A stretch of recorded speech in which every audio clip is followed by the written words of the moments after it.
بسم الله الرحمن الرحیم. به نام الله که بخشاینده و با رحمت است.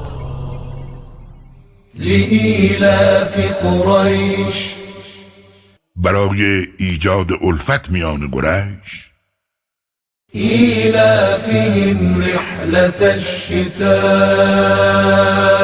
والصیف، الفتشان در سفرهای زمستانی و تابستانی.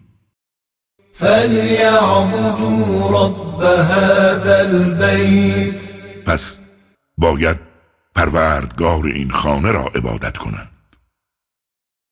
الذي اطعمهم من جوع وآمنهم من خوف، همان خدایی که آنها را از گرسنگی رهانید و از خوف و وحشت در امانشان داشت.